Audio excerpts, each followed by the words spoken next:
আসসালামু আলাইকুম প্রিয় দর্শক, জাতীয় সংসদ নির্বাচনের পর আজকে প্রায় দুদিন হয়ে গেল। ফল ঘোষিত হয়েছে গতকালকেই, এবং আজকে এরই মধ্যে আমরা দেখেছি গ্যাজেট হয়ে গেছে। এবং গ্যাজেট প্রকাশের পর নিয়মটা হলো 3 দিনের মধ্যে শপথ পড়াতে হয়। শপথ পড়ানোর পর সরকার গঠন হবে,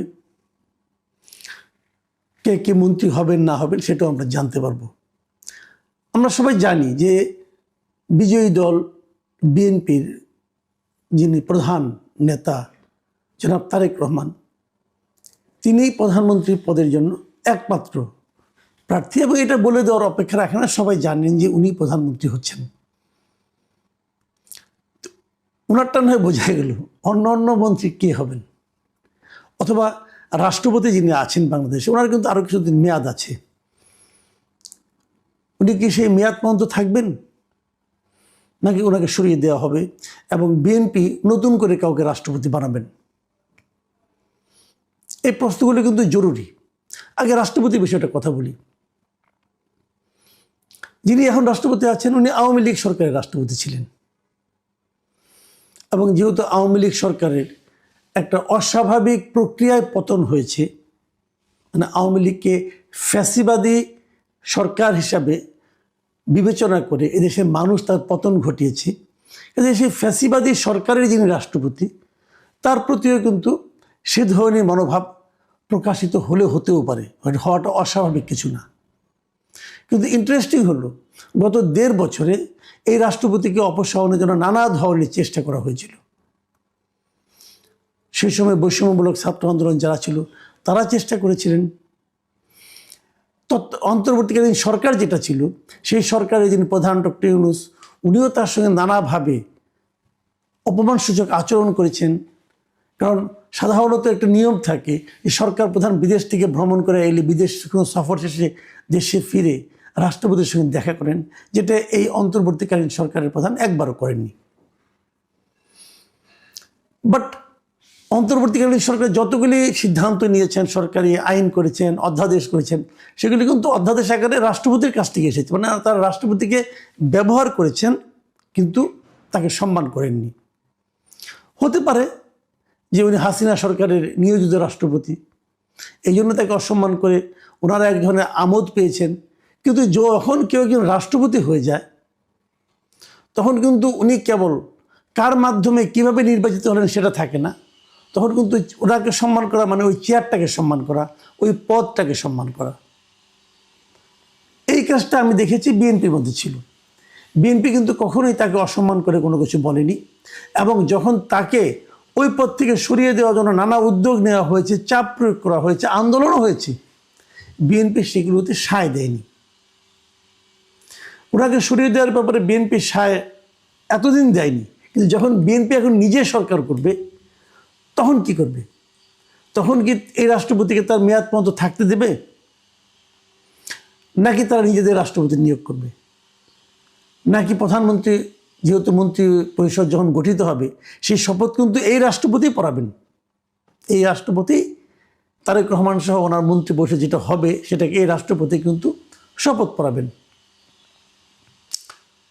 মাঝখানে একটা নিউজ দেখেছিলাম, রাষ্ট্রপতি বলেছিলেন যে যদি বিএনপি চায় যে তারা অন্য রাষ্ট্রপতি নিয়োগ করবে, তাহলে উনি সেই জন্য বাধা হয়ে দাঁড়াবেন না, উনি নিজেই সেখান থেকে সরে যাবেন। আমি মনে করি এটা ওনার অবশ্যই একটা সৌজন্যতার পরিচয় উনি দিয়েছেন।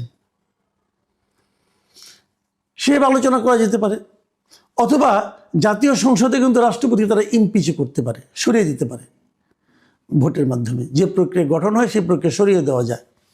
এখন এই কোন পদ্ধতিতে কি হবে এটা হয়তো আমরা সময়ে দেখতে পারবো।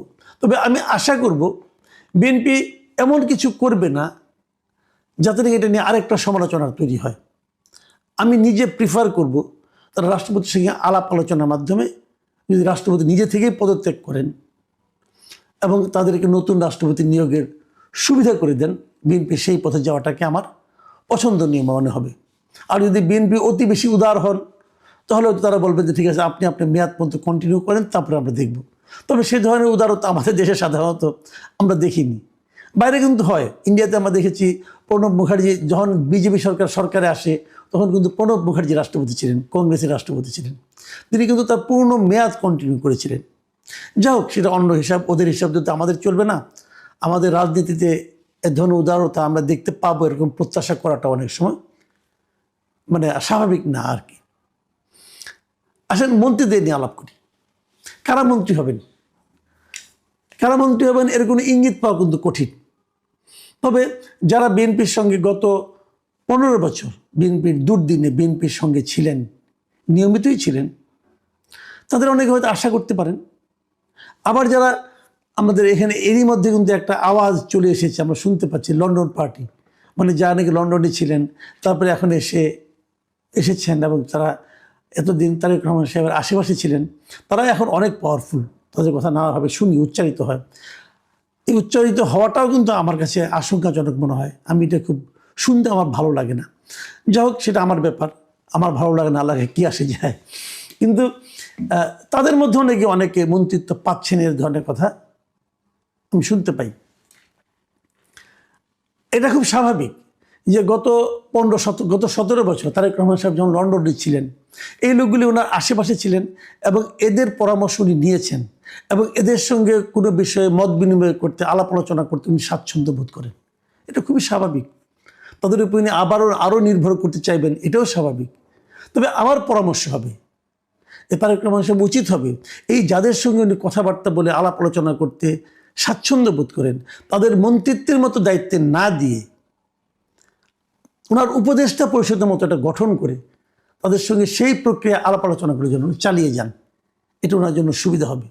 যে কোনো একটা ইস্যুতে ওনার নিশ্চয়ই কিছু পরিচিত লোক আছে যার সঙ্গে কথা বলে আরাম পান, এবং যার পরামর্শগুলি উনি তো একদিন দেখেছেন দল পরিচালনা করতে গিয়ে, যে কার পরামর্শ ওনার কাছে বেশি গ্রহণযোগ্য মনে হয়, সেটা যেন উনি ওভাবেই যেন ওদেরকে রাখেন, এবং সেই পরামর্শ দেওয়াটাও কিন্তু একটা জরুরি কাজ। সেটা হলে আমার মনে হয় ভালো হবে।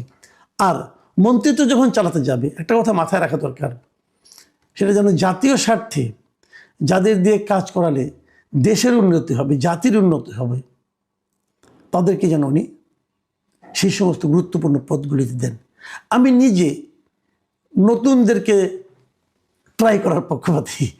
আমি মনে করি যারা ইয়াং ক্যাপাবল আছেন তাদেরকে যেন উনি ট্রাই বেশি করেন। এবং আমার নিজেরও ধারণা, আমরা শুনেছি যে 2001-এ যখন বিএনপি ক্ষমতায় ছিল, তখন তারেক রহমান সাহেব কিন্তু ওনার কিছু বিকল্প পছন্দের লোকজন দিয়ে কিছু কাজ করাতেন। তার ফল ভালো কি মন্দ হয়েছে জানি না, বাট ওনার এই স্টাইলটা আছে যে উনি যাদের সঙ্গে কাজ করে স্বাচ্ছন্দ্য বোধ করেন তাদেরকে আশেপাশে রাখেন। এটা আমিও মনে করি এটা প্রয়োজন। একদম আমলা দ্বারা নিয়ন্ত্রিত না হওয়াটা আমি পছন্দ করি। কারণ আমি আসলে সবচেয়ে অবিশ্বাস করি আমলা শ্রেণীকে, যারা আমলা দ্বারা যেন মন্ত্রীরা নিয়ন্ত্রিত না হন। আমলারা অবশ্যই এক্সিকিউশনে থাকবেন, কিন্তু পলিসিটা আসবে বিএনপির যারা পলিসি মেকার তাদের কাছ থেকে, বিএনপির যারা মন্ত্রী হবে তাদের কাছ থেকে। মন্ত্রীকে পলিসি মেকার হিসেবে রাখাটা সবচেয়ে ভালো। অনেকে বলেন যে মেধাবী লাগবে, যোগ্য লাগবে, বিদেশের সঙ্গে কথা বলতে হবে, কাজে ইংরেজি জানতে হবে। আমি এগুলিকে কোনো যোগ্যতাই মনে করি না। আমি ব্যক্তিগতভাবে যে যোগ্যতাটাকে সবচেয়ে বেশি গুরুত্ব দিই, সেটা হলো সেই লোকটাই মন্ত্রী হওয়ার জন্য সবচেয়ে বেশি যোগ্য যে নাকি প্রকৃতপক্ষে দেশপ্রেমিক, কারণ দেশকে ভালোবাসেন। এটা দেখুন, দেশপ্রেমিক সবচেয়ে বড়। দেশপ্রেমিক যদি একটু কম মেধাবী হয়, তার দেশপ্রেমের দ্বারা সেই মেধার ঘাটতিকে উনি অতিক্রম করতে পারবেন। আর সেই জন্য তো মেধাবী আমলারাই আছেন। কিন্তু আমলারাই, মেধাবী আমলারা যদি কোনো ভুল করেন, দেশপ্রেমিক তার দেশপ্রেম দ্বারা বুঝতে পারবেন যে না, এটা আমার জন্য, আমার দেশের মানুষের জন্য ঠিক হচ্ছে না। দেশপ্রেমিকদের প্রাধান্য দিন। যারা ব্যবসায়ীদেরকে আনতে হবে। যারা ব্যবসায়ী, বড় ব্যবসায়ী, একটা জিনিস খেয়াল করুন আগে, যে তারা আসলে ঋণ খেলাপি কিনা। অনেকে বলবেন আমি তো ঋণ খেলাপি, কিন্তু আমি তো রিশিডিউল করছি। এটা একটা খুবই ফাঁকিবাজি পদ্ধতি। রিশিডিউলের মাধ্যমে যারা ঋণ খেলাপি হিসেবে নিজের নাম কাটিয়েছেন, আমি তাদেরকে বিশ্বস্ত মনে করি না। তারা সুযোগ পেলে দেশের 12টা বাজিয়ে দেবেন। যারা সৎ ঋণ খেলাপি নয়, কখনো ঋণ খেলাপি ছিলেন না, এমন লোক আছে আপনার দলে, তাদের দিকে তাকান এবং ঋণ খেলাপি যারা আছে তাদেরকে বলেন যে তোমরা এটা 7 দিনের মধ্যে ঋণ খেলাপি শেষ করে দাও, তোমার ঋণ সমস্ত শোধ করে দাও, তারপরে তুমি আসো। তুমি বড় ব্যবসায়ী হবা, আবার বড় মন্ত্রী হবা, দুটোই তুমি একসঙ্গে চালাবা, এটা ঠিক না। কারণ যখন তুমি মন্ত্রী হবা তখন তোমার ব্যবসা প্রতিষ্ঠানের সঙ্গে কিন্তু এক সময় না এক সময় সরকারের একটা মুখোমুখি অবস্থান হবে, তখন তুমি কোন পক্ষে থাকবা? এটা ঠিক না। এ ধরনের ব্যবসা প্রতিষ্ঠান তো তারেক রহমান সাহেবের নাই, তো অন্যদের যারা আছে তারা ব্যবসাটাই করুন, অসুবিধা নাই তো কোনো। মন্ত্রী হতে হবে কেন? কেন মন্ত্রী হতে হবে? এই কাজটা যদি করতে পারেন খুব ভালো হবে। শেষে একটা পরামর্শ দিই, ঠিক পরামর্শ না, আমি আমার প্রত্যাশার কথা বলি। আমি পরামর্শ দেওয়ার কি, আমি আমার প্রত্যাশার কথা বলি। তারেক রহমান সাহেবকে আমি বলবো, যাদের নিয়ে মন্ত্রিসভা গঠন করবেন তাদেরকে দিয়ে 5 বছর চালাতে হবে এমন প্রতিজ্ঞা প্লিজ করবেন না। আপনি 1 বছরের মাথায় দেখবেন, 1 বছরের মাথায় অথবা 6 মাসের মাথায় একটা টাইম ফ্রেম করে দিন, 200 দিন 300 দিন একটা টাইম ফ্রেম করে দিন। এই সময়ের মধ্যে যার পারফরমেন্স আপনার কাছে সবচেয়ে খারাপ মনে হবে এমন 2 থেকে 3 জনকে আপনি পরের টার্মে সরিয়ে দিবেন। পরের টার্ম মানে 5 বছর পরে না, ওই সময় সরিয়ে দিবেন। যার পারফরমেন্স তুলনামূলকভাবে খারাপ, মানে একদম খারাপ বলছি না কিন্তু আমি, এই সবার মধ্যে তুলনামূলকভাবে খারাপ, তাদেরকে সরিয়ে দিন, দিয়ে এখানে নতুনদের চান্স দিন। এতে কি হবে জানেন? পরের 100 দিনের জন্য অন্য কেউ আর তুলনামূলকভাবে খারাপ হতে চাইবে না। এই ধরনের একটা কম্পিটিশন থাকলে পরে আমি মনে করি যে আপনি একটা ভালো কিছু পাবেন। আরেকটা কথা বলি, যাদের বিরুদ্ধে দুর্নীতির অভিযোগ আছে এরকম অনেক লোককে কিন্তু আপনি দল থেকে বের করে দিয়েছেন, চাঁদাবাজির অভিযোগে, দুর্নীতির অভিযোগে। একটা কথা মাথায় রাখবেন, দেশের মানুষ পরিবর্তন কিন্তু আপনি দায়িত্ব নেওয়ার পর দিন থেকে দেখতে চাইবে। সেখান থেকে বাঁচতে হলে প্রথম এবং প্রধান কাজ, সারা দেশে চাঁদাবাজি যারা করেন, দখলদারিত্বের সঙ্গে যারা জড়িত আছেন তাদেরকে একটা কঠোর মেসেজ দেওয়া। সেই মেসেজটা হবে কীভাবে? 2-1 জন চিহ্নিত চাঁদাবাজকে ধরুন, তাদের বিরুদ্ধে ফৌজদারি মামলা করুন এবং তাদেরকে আইনের আওতায় নিয়ে আসুন। এটা করা আপনার জন্য 10 মিনিটের কাজ আসলে, যদি আপনি চান। আপনি তো তাদের বিরুদ্ধে অনেককে তো আপনি বহিষ্কার করেছেন, কিন্তু আইনগত কোনো ব্যবস্থা নিতে পারেন না, কারণ আপনার হাতে আইন ছিল না, সামনে নির্বাচনের ভয় ছিল, অনেক কিছু ছিল। এখন তো আর সেগুলো নেই। এই কাজটা করুন প্লিজ। আমরা বিএনপি সরকারের সাফল্য দেখতে চাই। ও আরেকটা কথা বলে শেষ করি। আজকে আপনার প্রেস কনফারেন্স দেখলাম, আমাদের দেশীয় কয়েকজন সাংবাদিককেও দেখলাম কথা বলতে, কিঞ্চিত মোসাহেবিও দেখলাম। এটা আগামীতে বাড়তে থাকবে। সাংবাদিক এবং বিচার বিভাগ, মানে মিডিয়া এবং বিচার বিভাগ, এই দুটো বিভাগের কাজ হলো সরকারকে প্রশ্ন করা, সরকারের ভুলগুলোকে দেখিয়ে দেওয়া এবং ভুল হলে তার বিচার করা। এই দুটো বিভাগকে যদি ঠিক করতে পারেন তাহলে আমার মনে হয় অনেক কাজ আপনার জন্য সহজ হয়ে যাবে। মোসাহেব সাংবাদিকদের থেকে সতর্ক থাকুন, তাদেরকে দূরে রাখুন। প্রিয় দর্শক, নতুন সরকার আসছে, তাদের নিয়ে আমাদের অনেক আশাবাদ, অনেক কিছু আশা করি, আবার অনেক ভয়ও করি। কাজে এই কথাগুলো বললাম। আপনারা ভালো থাকবেন। এখন এ পর্যন্তই।